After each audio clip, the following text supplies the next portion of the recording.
That's him. Joss. Blast, they're going to rip him in six. Lost your nerve?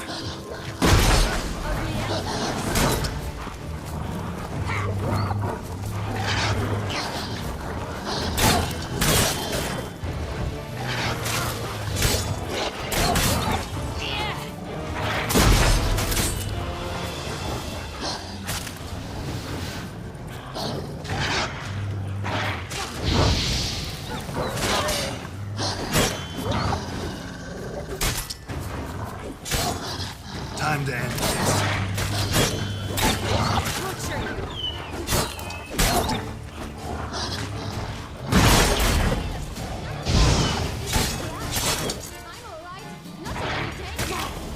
That's him. Joss. Blast, they're going to rip him in six. That bastard.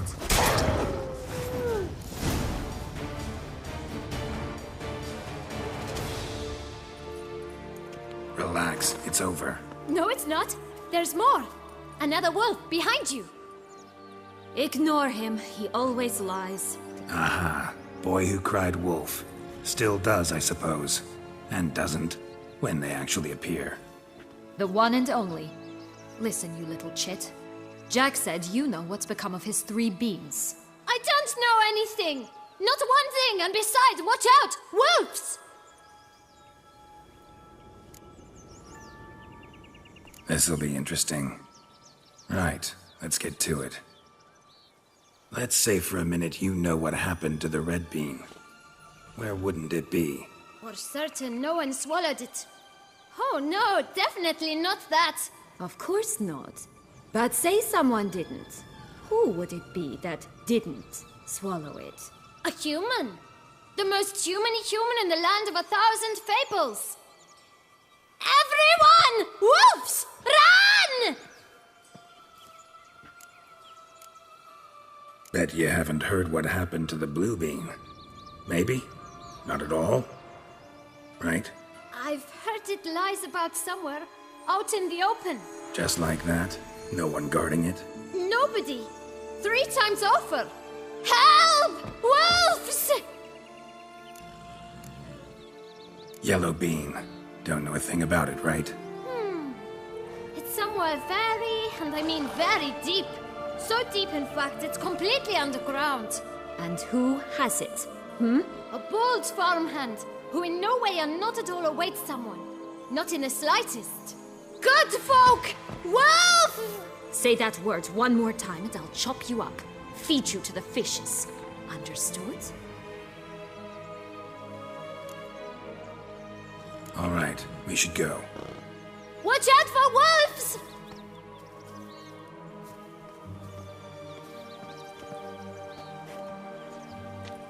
Tough to talk to, that one. Was it, though? You need merely remember he always lies. Or more precisely, reverses the truth. Where to now? I'm not sure. We should visit some of the other fables. The meaty ones, that is. Perhaps then Joss's hints will make more sense. It's just a few. Red Riding Hood, piglets and bears, 3 of each. And Goldilocks, of course. Then Longlocks, and a little lass who sells flint. Fine. Let's get to work.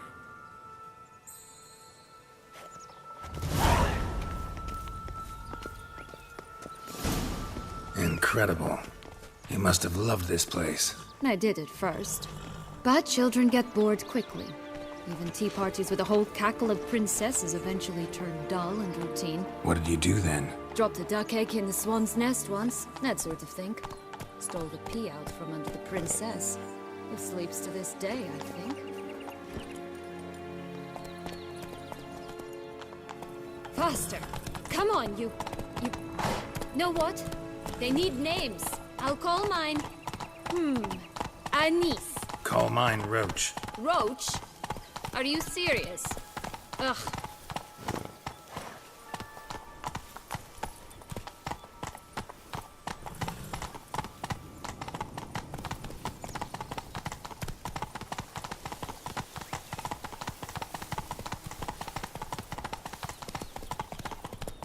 Slow now. Whoa.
This Longlock's tower?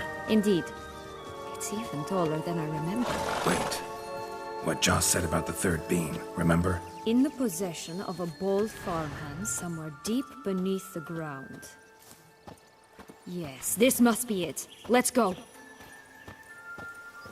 We'd always grapple up her braid in the past, but I don't see it anywhere. We'll find another way up.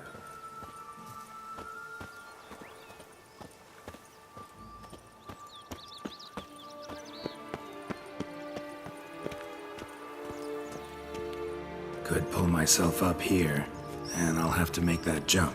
If you say so, I shall wait down here if it's all the same. Climbing's not my strong suit.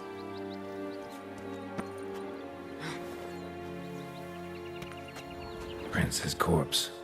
Tried to free Longlocks, but fell and broke his neck.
Bean. Here it is. Would have stunk to climb all that way for nothing.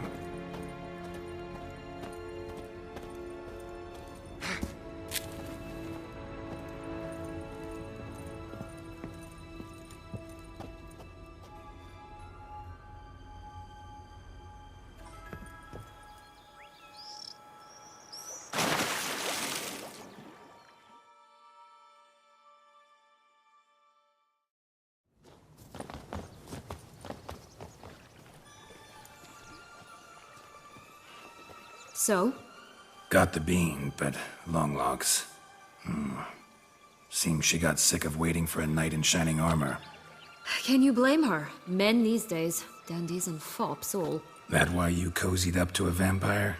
Dettlaff was a tool, and only a tool. Too bad he didn't know that. I trust no one. Learned that long ago.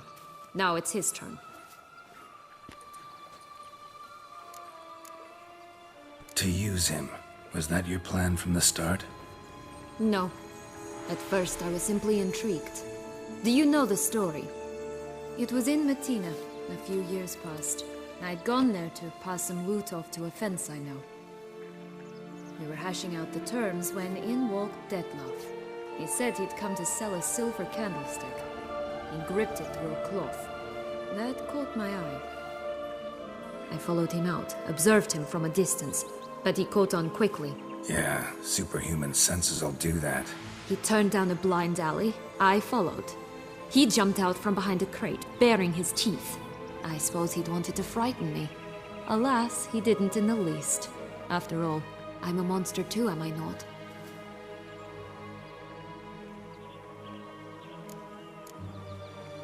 A higher vampire and you were unimpressed? Don't know if that's brave or just plain foolish. I've always had a way with ostensibly dangerous, quiet types. That's supposed to be about me too? Ugh, brother, I hate to disappoint you, Geralt, but your belly button is not the center of the known world. Though, you do remind me of him a bit. Stifling all emotions inside you. Ever feigning indifference. You see, when I met Detlef, somehow I knew, call it intuition, that he meant me no harm. That he was trying to frighten me off, for he too was scared. Now do you understand? I guess. What happened then? We talked, then met up once, twice, 3 times. Enough that he became infatuated. I truly enjoyed it at first, but only at first. He did not love like a man, but like an animal, madly, deeply, unconditionally, wildly. To return such a feeling, anyone would be hard-pressed. Let alone someone as twisted as I am. So there came a day you just up and disappeared. Yes. There was no other way. Let's just be friends, or I don't deserve you. He'd never have understood that sort of thing. But then, once I decided to return, clean up some old affairs, I remembered him and concluded he could still be of use. Playing with fire, that. Definitely. And either I'll get burned, or I'll burn all else down. No other options. Got a history with Detlef now, so this meeting will be different. Not afraid? I can handle him. Mm-hmm. Sure about that? You look at him as a witcher and see a monster. I know what he's really like. You needn't worry. It's time to go. Just a bit more work and we'll be able to say sod off to this fecking fable sphere.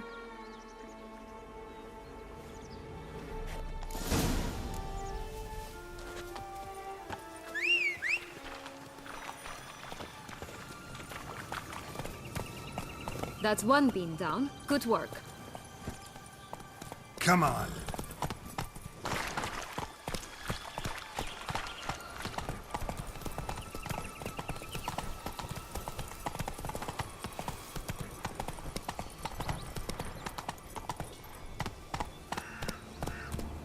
Take it easy. Tobacco of the highest caliber. Fish tech pure as virgin tears.